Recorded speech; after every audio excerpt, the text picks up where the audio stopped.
It's sweet, smaller, cheesy, and tasty. and or a bit drier. So which one's better? Hello Hi, everyone! everyone! We're Group 5 And we'll be comparing Jollibee Spaghetti and Fried Chicken. and McDonald's Spaghetti Fried Chicken. Let's start with Jollibee. Jollibee Spaghetti has a sweet sauce with sliced hot dogs and cheese. It's a favorite comfort food. Along with spaghetti, Jollibee also serves fried chicken that's crispy outside, juicy inside, and it comes with tasty gravy. The meal costs 135 pesos. And for the McDonald's, the spaghetti has more hot dogs for more and heartier bite. And the chicken comes with gravy and it's extra crispy for a delightful bite. And this costs for 152 pesos.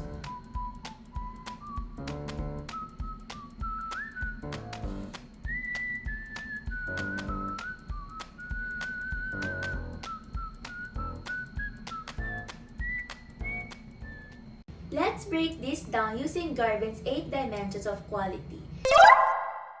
We'll evaluate performance, features, and reliability since these dimensions are most relevant when comparing the fast food options. For performance, Jollibee Spaghetti is sweet, cheesy, and fun to eat. Their fried chicken is crispy and juicy.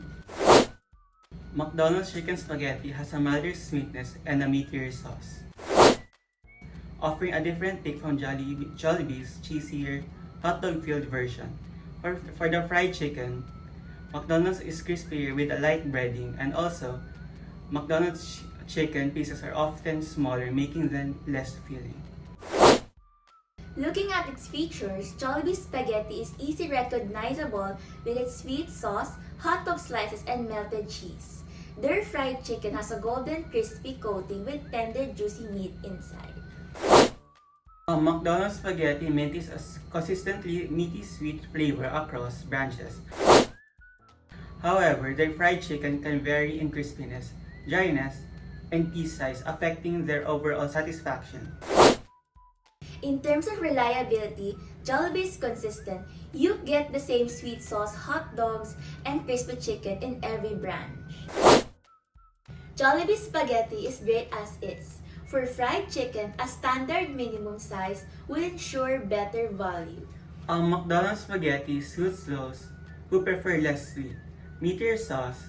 Their fried chicken is crispy, but size inconsistencies affect satisfaction.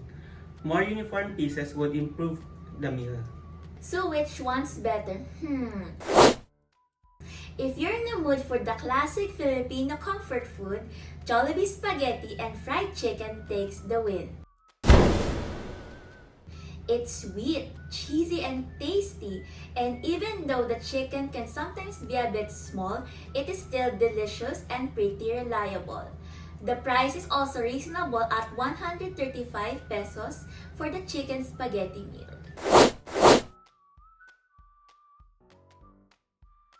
McDonald's is also a good option, especially if you like meatier spaghetti and extra crispy chicken. The price, which is 152, however, is a little steep compared to Jollibee. For the chicken spaghetti meal, sometimes the chicken can be smaller and or a bit drier, but is still crispy and satisfying.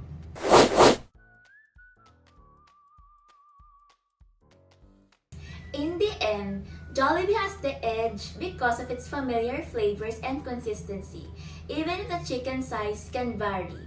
If you're after something you know will always hit the spot, Jollibee's your best bet.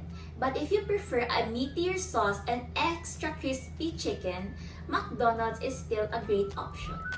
Thank you for watching our review of the Jollibee McDo Chicken Spaghetti Meal.